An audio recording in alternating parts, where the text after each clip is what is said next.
प्यारे बच्चों नमस्कार। आप सभी का स्वागत है हमारे इस यूट्यूब चैनल पर। बच्चों आज की क्लास बहुत ही इम्पोर्टेंट होने वाली है क्योंकि इस क्लास में हम कक्षा 5 की इंग्लिश की जो नई बुक आई है आरबीएससी की, उसका लेसन 4 है join hands to right the wrong, यानी कि गलत को सही करने के लिए हाथ मिलाइए। तो इस पार्ट को हम हिंदी और इंग्लिश में अच्छी तरह से समझेंगे। उसके बाद इसकी जो क्वेश्चन है उसके आंसर आप अपनी कॉपी में लिख देना है। मैंने बहुत ही अच्छी तरह से क्वेश्चनों के आंसर इसमें बताया है। तो शुरू करते हैं पाठ। तो Ishu went with her elder sister Seema to the market, यानी इशू है जो अपनी बड़ी बहन सीमा के साथ कहाँ जाती है? मार्केट, बाज़ार में जाती हैं। The bought a beautiful dress for her, यानी उसके लिए क्या करती हैं? एक अच्छी सी ड्रेस खरीदती हैं। When the shopkeeper was packing the dress in a plastic bag, यानी कि जो दुकानदार है, शॉपकीपर किसको बोलते हैं? दुकानदार को बोलते हैं। वो क्या करता है? उस ड्रेस को एक प्लास्टिक की थैली यानी बैग में डालता है। तो सीमा रिक्वेस्टेड द शॉपकीपर, यानी सीमा है जो उसको निवेदन करती है। क्या करती है? उसको कहती हैं शॉपकीपर को कि uncle not to give a plastic bag as she is carrying a cloth bag with her, यानी कि आप इस प्लास्टिक बैग में मत डालिए ये ड्रेस, मैं जो कपड़े की थैला लेकर आई हूँ, बैग लेकर आए हूँ। अब अगली लाइन है, do you think Seema was right in carrying the cloth bag and avoiding the use of plastic why? इसका अर्थ होता है, इस लाइन का अर्थ होता है, क्या आपको लगता है कि सीमा है जो कपड़े का थैला ले जाना और प्लास्टिक का उपयोग न करना सही है या गलत है? उसके बाद इसका जो अगली लाइन है, लेट्स यूज़ रिसिट, इसमें बताए हैं आइस शेप मेल्ट, यानी कि बर्फ़ है जो लगातार पिघलता जा रहा है। सीज ग्रो टेल, यानी जो समुद्र है वो अपनी ऊंचाई की ओर बढ़ता जा रहा है। Time to act now for us all, इसका अर्थ होता है कि अब हम सभी को कार्य करने की आवश्यकता है। अगर हम अभी जागरूक नहीं होंगे तो हमें बहुत जल्द ख़त्म हो जाएगी, ये धरती है जो ख़त्म होती जाएगी। आपको इस पिक्चर्स में भी दिख रहा होगा कि प्रदूषण फैलता जा रहा है समुद्र में, सब जगह। और अगली लाइन है, learn of the lights when you leave the room, यानी कि अगर आप रूम से बाहर जाते हो तो लाइट को क्या करना है? बंद कर देना है। स्मॉल स्टेप, यानी छोटे कदम, chase away to the gloom, इसका अर्थ होता है छोटे छोटे कदम है जो जिंदगी की उदासियों को दूर कर देते हैं। Plastic survival where fish should play, reuse recycle it every day, इसका अर्थ होता है जहाँ मछलियों को खेलना चाहिए वहाँ पर क्या आ गए हैं? प्लास्टिक के भंवरे आ गए हैं, जिसके कारण वो भी ख़त्म होती जा रही है। इसलिए क्या करना है? प्लास्टिक को रिसाइकिल यानी कि वापस उसका उपयोग करना है। रोज walk with friends laugh and share clean air everywhere, clean air, इसमें इस लाइन का अर्थ होता है बच्चों कि अगर हम साफ सफाई रखेंगे, प्रदूषण नहीं फैलाएंगे तो हम बिल्कुल ही स्वच्छ हवा हम ले पाएंगे, नहीं तो प्रदूषण ही प्रदूषण होगा। Plant a tree, plant any tree यानी हमें पेड़ पौधे लगाना चाहिए। वॉच इट ग्रो टेल, जब हम देखते हैं कि जो पेड़ है वो ग्रो कर रहा है यानी कि बढ़ता जा रहा है। Birds will singing from branch to well, यानी उसके ऊपर क्या बैठते हैं?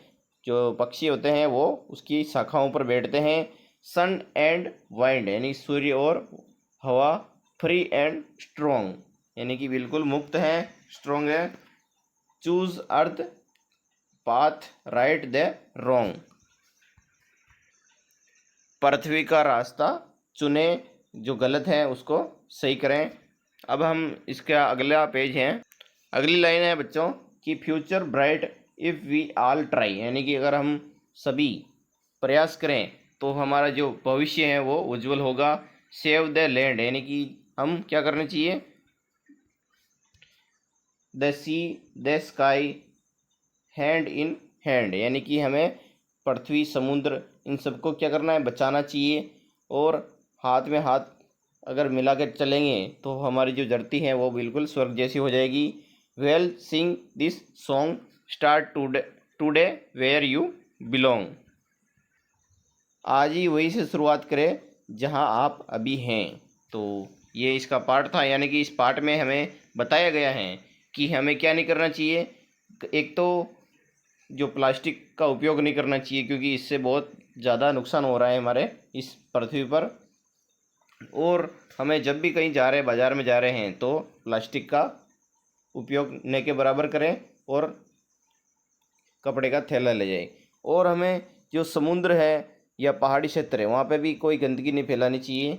अब लेट्स लर्न न्यू वर्ड, यानी नए से सीखते हैं। When below is the meaning of the word gloom. Gloom का अर्थ होता है डार्कनेस, जिसमें similar find meaning of the following words in the dictionary and use them in your own sentence. यानी कि ग्लूम का अर्थ होता है बच्चों डार्कनेस, यानी कि अंधकार। इसी तरह के आपको नए नए शब्द ढूंढने हैं डिक्शनरी से। Take help from your teacher in using the dictionary. तो सर्वाइवल, यहाँ पर इसका अर्थ क्या होता है मैं आपको बताने वाला हूँ। आपको लिखना है यहाँ पे, इस पेज के जितने भी क्वेश्चन हैं उसके आंसर मैं बता रहा हूँ। अब बच्चों आप देख सकते हैं कि सर्वाइवल इसका अर्थ होता है to move in a twisting circular motion, यानी घूमते हुए घुमाना या घूमना।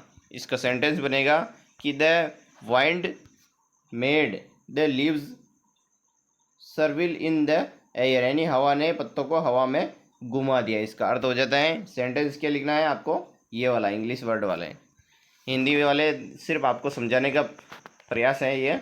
दूसरा है वर्ड कि रिसाइकल। इसका अर्थ क्या होता है सबसे पहले हम जानेंगे मीनिंग। तो to use wasted materials again to make new things, यानी कचरे को दोबारा प्रयोग करके नई चीज़ बनाना। अब इसमें जो सेंटेंस बनेगा आपको क्या लिखना है कि we should recycle paper to save trees, यानी हम पेड़ों को बचाने के लिए कागज़ का रिसाइकिल करना चाहिए। ये इसका आंसर हो जाएगा। अगला है बच्चों तीसरा वर्ड बिलोंग, यानी मीनिंग होता है to be in the right place और to be a member of something, यानी किसी जगह या समूह से जुड़ा होना। इसमें सेंटेंस बनेगा कि this book belong to me, यानी ये किताब मेरी है। इसका आंसर हो जाएगा। अब इसके जो क्वेश्चन आंसर है लेट्स यूज डू इट। पहला क्वेश्चन है कि what is the poems main message. इस पोएम यानी कविता का मुख्य संदेश क्या देता है हमें। तो इसका आंसर है बच्चों बी, यानी कि एबीसीडी में जो बी दिख रहा है उसमें आपको राइट का निशान लगाना है। और स्मॉल एक्शंस कैन हेल्प अर्थ, यानी छोटे छोटे कदम है जो हमारी जो पृथ्वी है की मदद कर सकती हैं। दूसरा क्वेश्चन मल्टीपल चॉइस क्वेश्चन, जिसमें बताए गए हैं turn off the lights when you leave the room means we should, यानी जब आप कमरे से बाहर जाएं तो लाइट बंद कर दें का मतलब हमें क्या करना चाहिए। तो इसका आंसर होगा बच्चों कि इसका आंसर होगा बी, यानी सेव एनर्जी, यानी कि ऊर्जा का बचाना हमारा उद्देश्य है इसमें। तीसरा question what does plant a tree watch it grow tile ask us to do. इसका आंसर होगा कि पेड़ लगाओ। इसका सबसे पहले इसका हिंदी अर्थ समझ लेते हैं। पेड़ लगाओ उसे बड़ा होते देखो, हमें क्या करने को कहता है। इसका जो आंसर होगा सी होगा, यानी ग्रो प्लांट्स, यानी पौधे लगाना। अगला question fill in the blanks, यानी खाली स्थान में आपको भरना है कि जैसे कि द पोएम से प्लास्टिक सर्वेल्स वेयर। अब जो खाली स्थान है इसमें आपको भरना है चिल्ड्रन शुड प्ले, यानी कि कविता कहती है कि जहाँ चिल्ड्रन बच्चे हैं खेलना चाहिए वहाँ प्लास्टिक घूमता है, यानी कि यहाँ पर आपको भरना है फिश लिखना है बच्चों। क्या लिखना है? फिश, FISH लिखना है, फिश हो जाएगा, चिल्ड्रन नहीं लिखना है, यहाँ पे फिश हो जाएगा। दूसरा question, sun and wind free and strong can help us, यानी कि सूरज और हवा मुक्त और प्रबल हमें गलतियों को में मदद कर सकता है। तो इस खालिस्तान में ब्लैंकेट में आपको पढ़ना है बच्चों कि राइट, सुधारना, हम सुधार सकते हैं, RIGHT हो जाएगा, इसमें भर देना है। अगला है तीसरा कि the future is bright if we all, यानी भविष्य उज्जवल है यदि हम सब ट्राई करें, यानी आपको ट्राई है जो तीसरे के ब्लैंकेट यानी खाली रिक्त स्थान में आपको भर देना है। कोशिश करें तो हम सब कुछ अच्छा कर सकते हैं। अब है आंसर द फॉलोइंग क्वेश्चन, यानी कि इसमें स्टेप 3 है, जिसका पहला क्वेश्चन है कि what does the poem tell us to do with plastic, यानी कविता हमें प्लास्टिक के साथ क्या करने को कहती हैं।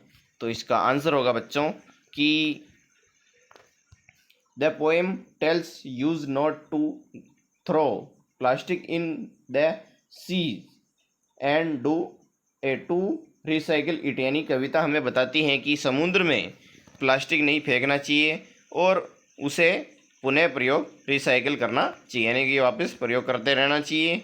दूसरा question, why should we turn off the lights when we leave the room, कमरे से निकलते समय हमें लाइट क्यों बंद करनी चाहिए।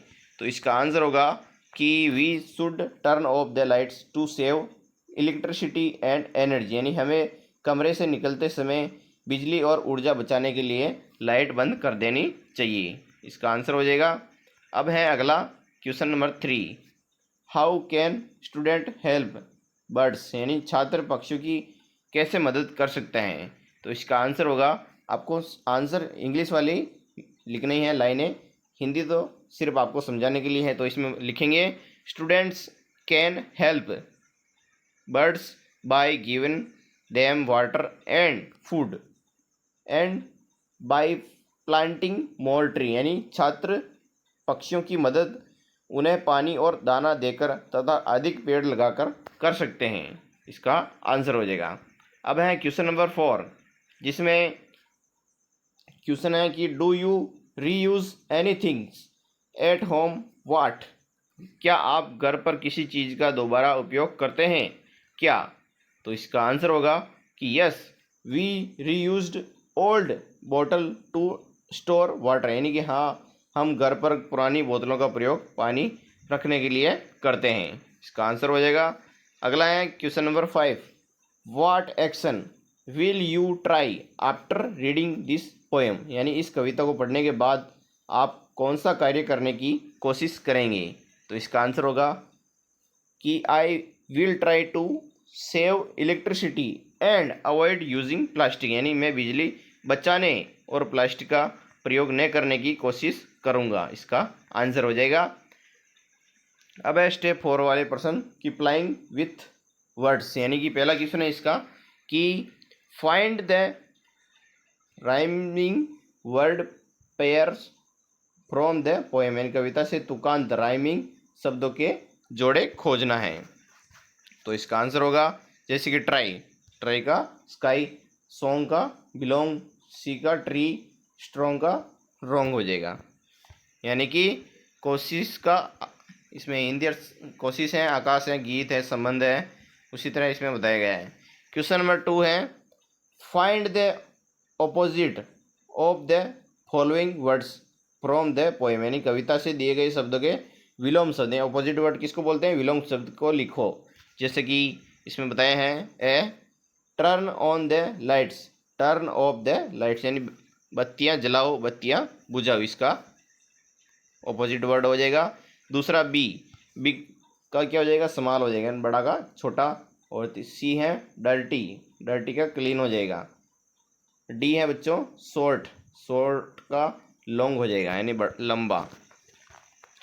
अब है क्वेश्चन नंबर 5 है write your experience where you helped the earth, यानी आप अपना अनुभव लिखो जहां तुमने धरती की मदद की हो। इसका आंसर होगा, इसमें बताया गया है व्हाट डिड यू नोटिस, यानी कि इसका आंसर होगा आपने नोटिस क्या किया, तो इसमें I noticed that many people throw plastic बोतल ऑन द ग्राउंड, यानी मैंने देखा कि बहुत से लोग प्लास्टिक की बोतलें ज़मीन पर फेंक रहे थे।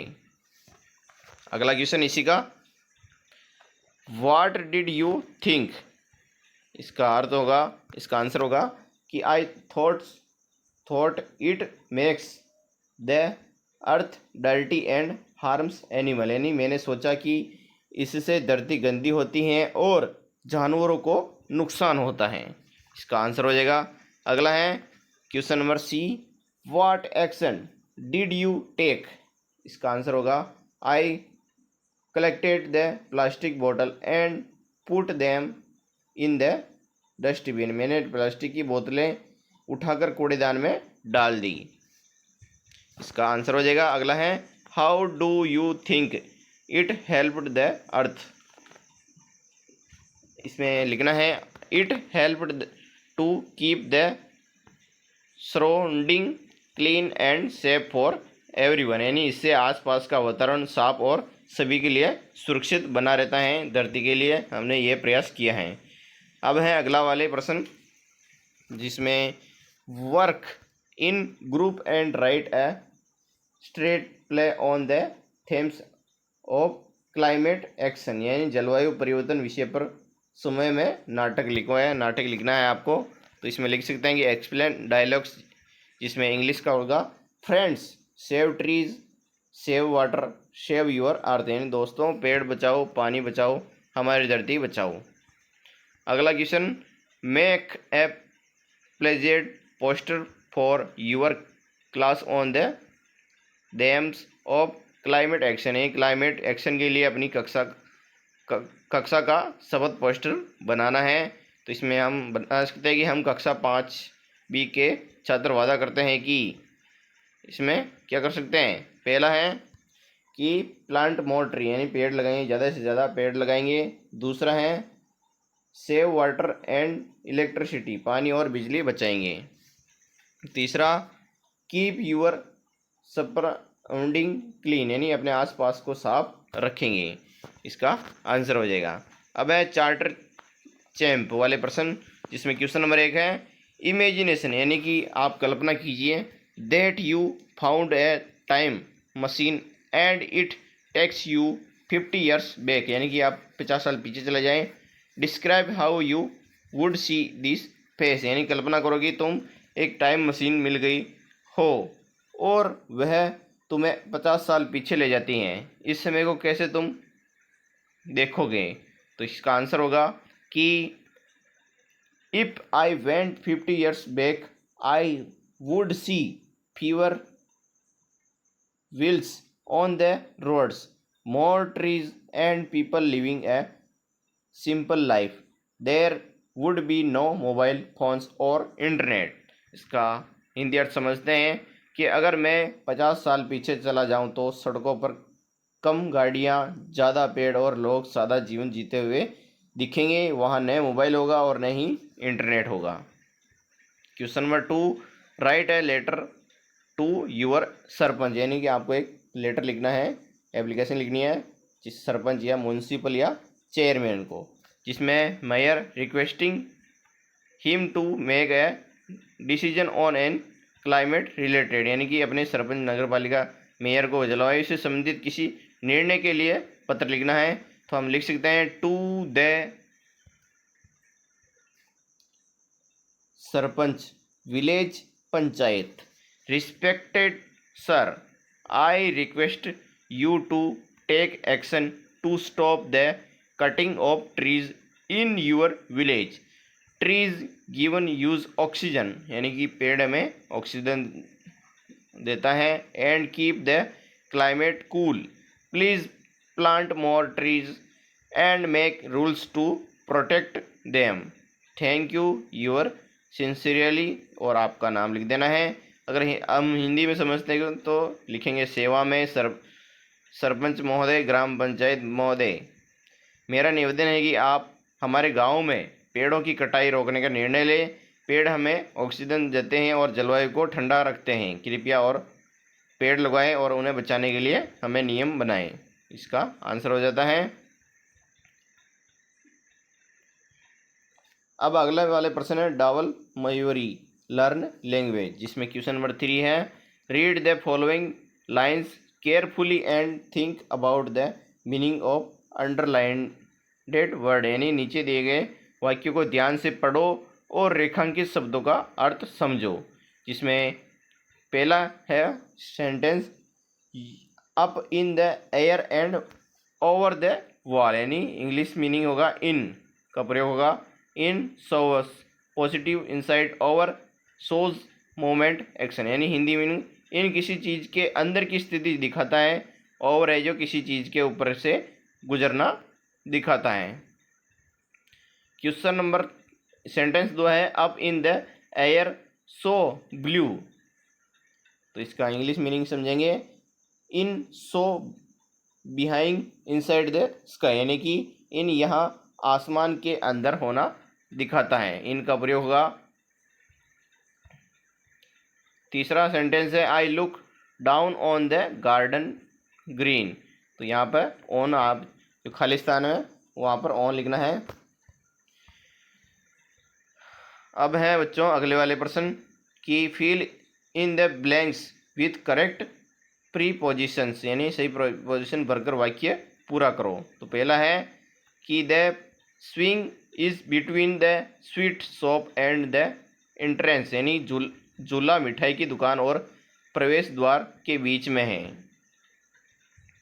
तो इसमें बिटवीन का प्रयोग हुआ है। दूसरा है सेंटेंस कि the boy is sitting on the camel, यानी लड़का है जो ऊँट पर बैठा है, तो यहाँ पे ऑन का प्रयोग हुआ है। तीसरा सेंटेंस है a bird is flying over the shop, यानी एक पक्षी दुकानों के ऊपर उड़ रहा है। चौथा sentence jalebis are kept in the thali, जलेबियाँ थाली में रखी हैं। पांचवा sentence the little girl is looking at the magician, यानी छोटी लड़की जादूगर को देख रही हैं। तो बच्चों वीडियो कैसा लगा है, अगर अच्छा लगा है तो लाइक एंड सब्सक्राइब जरूर करें, और आपको दूसरे विषय के जो प्रश्न उत्तर देखने हैं हमारे चैनल पर जाकर देख सकते हैं। हमने अलग अलग वीडियो डाल रखा है ताकि आपको लिखने में आसानी हो। तो मिलते हैं अगले वीडियो में, तब तक के लिए जय हिंद।